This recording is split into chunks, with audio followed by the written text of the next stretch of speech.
Hello there, everyone. Welcome back to 3 News Now. I am Stephanie Haney, back after a few days off. Happy to be back here with you on this Monday, March 21st. Thank you for being here for the top stories from WKYC.com and our WKYC app. Now, as a reminder, if you're not familiar with how this show works, these are the stories that matter most to you here in Northeast Ohio.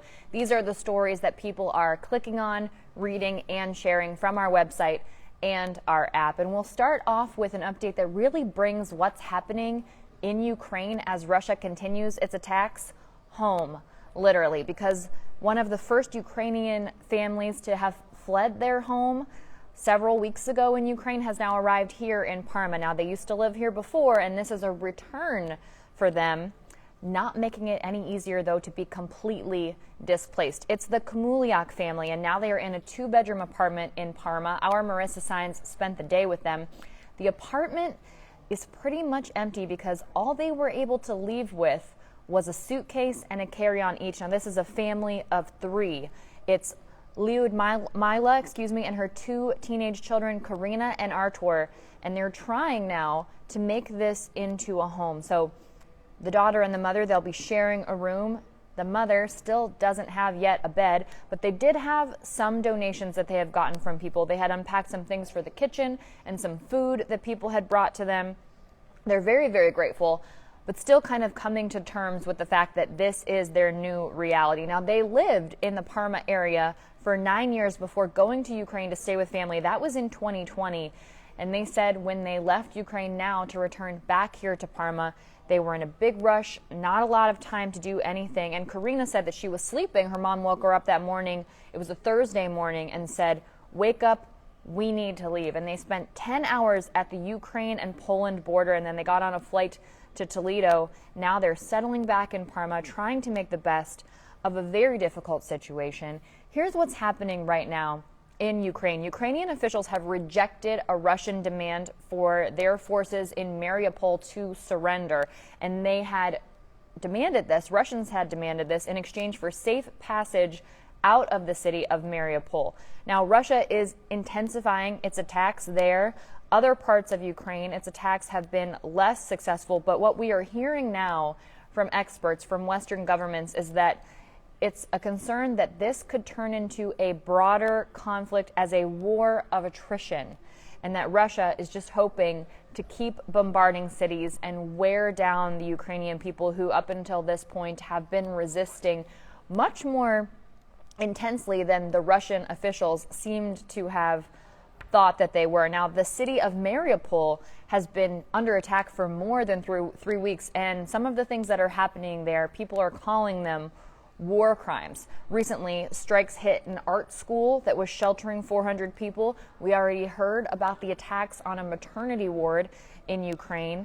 And Russia, again, trying to get Ukraine people to surrender in exchange for safe passage out of that city. Meanwhile, in other parts of Ukraine, we are seeing reports that Russia has shelled a chemical plant that's in northeastern Ukraine, and that sent toxic ammonia leaking into the air. Also hit a military training base in the west with cruise missiles. Now, lots of people are trying to figure out what to do. One of those people is Paul Jarris. He's a business person in Middleburg Heights, and he went to the Poland-Ukraine border. He had raised money in a GoFundMe campaign. We've seen a lot of that happening. And went there with, he said, $64,000 on hand, and was handing $100 bills to refugees. He said the things that he saw there were very difficult to see, and it was difficult for him to leave his friends behind, but he says that he believes he helped about 2,000 people, and he is thankful for that and was looking for something to do, and certainly, based on those details, did make an impact there. Now, bringing it back home in a different way here to Northeast Ohio, this is very troubling. 7 people were taken to the hospital after fentanyl was found in the air ventilation system at a juvenile detention center. This was in Northwest Ohio. Williams County Sheriff's Deputy Jeff Lehman said that they were taken to the hospital on Sunday, and that police authorities had responded to a report that there had been several of the people collapse, and then they did a search and they found that there had been fentanyl released in the air ventilation system. So 7 people affected in total, 4 juveniles and 3 staff members. All of them were taken to the hospital for evaluation and treatment. We don't have any more information on their status right now, but we do know that the remaining juveniles at that facility were taken to an adult detention facility while people are investigating exactly what happened. Deputy Lehman said that they'll stay at that adult facility, separated from the adults, until other arrangements can be made. And of course, we don't yet know how this happened, but when we get that information, we will be sure to bring that to you on all of our 3 News platforms. Now today, there was a very scary situation at a Starbucks in Lorraine, and a man has been arrested after a shootout with police. We got video of this incident that happened at Starbucks where a man is seen on camera with a mask on robbing the Starbucks, waving a gun around. People are walking in as he's doing it. We could see one person. You couldn't see the other person's face, but you saw them run out of the store once they realized what was happening.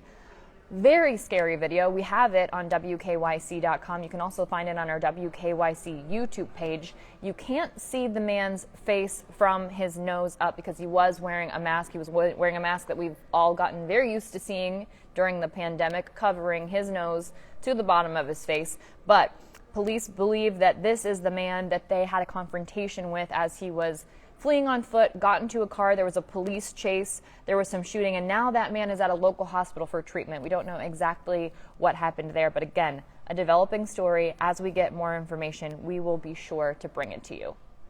And it's been a developing story this weekend, what the Cleveland Browns are doing at quarterback, and we do have now statements. They came out yesterday from the Cleveland Browns organization, from the owners, Jimmy and Dee Haslam, as well as general manager Andrew Berry and head coach Kevin Stefanski, about the decision to trade and acquire quarterback Deshaun Watson from the Houston Texans.